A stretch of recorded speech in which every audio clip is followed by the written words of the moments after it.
eye of newt and toe of frog, wool of bat and tongue of dog,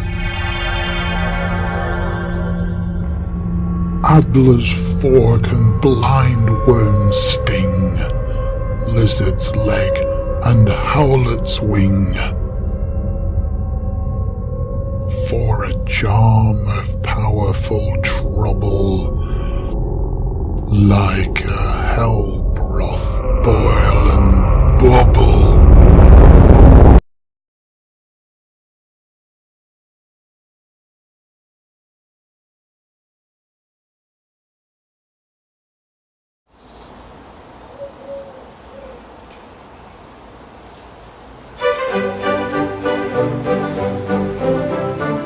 I can't believe it's just over a year since I put the finishing touches to the renovation of my dilapidated garden storage and turned it into the 8x6 workshop.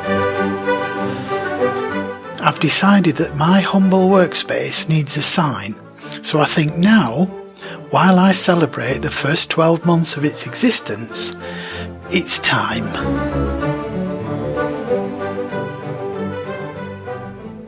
So it's a nice, quick, simple project, this, hopefully. I'm going to use this piece of oak for the background, for the backer board. And I've got some walnut here, a little strip of walnut, which should be quite nice for the 8x6 numbers. I've printed off a few 8x6 logos, because I'm going to need a couple, because I'm going to be cutting some of these up.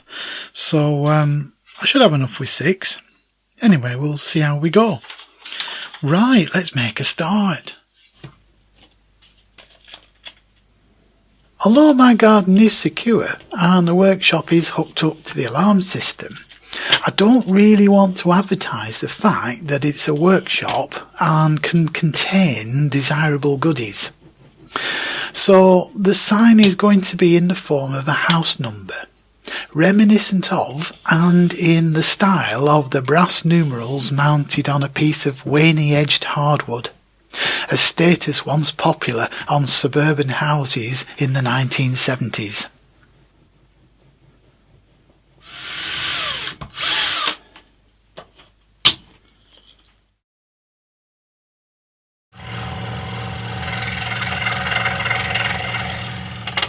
I cut the insides first, while I still have something to hold on to. Then I work my way around the outside, paying particular attention to where the pieces will interlock.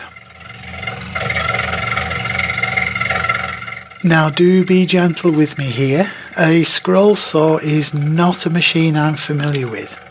So for all you Scrollsaw gurus watching this and cringing, I apologise.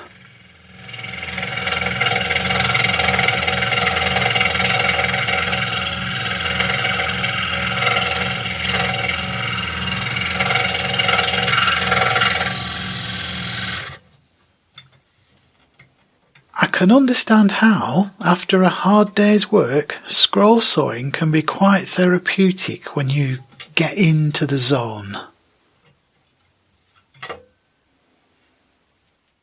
Not too bad, but the fit will be better when I've given it the Intarsia look.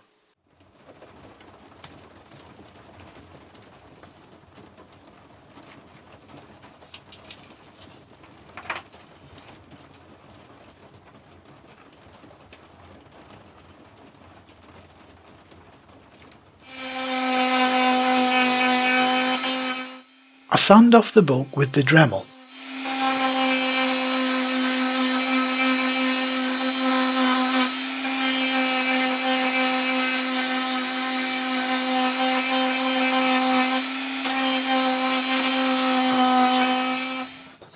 And then, with a series of needle files, fine-tune the shape, aiming for a nice rounded effect.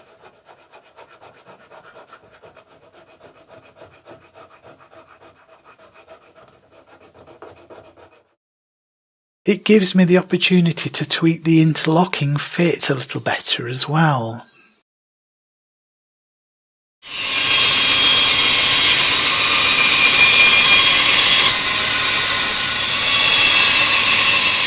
I have to admit, I'm quite enjoying this. I'm not measuring anything, just judging by eye and going with the flow.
The first coat of acrylic varnish I work in well so as not to leave any point untreated.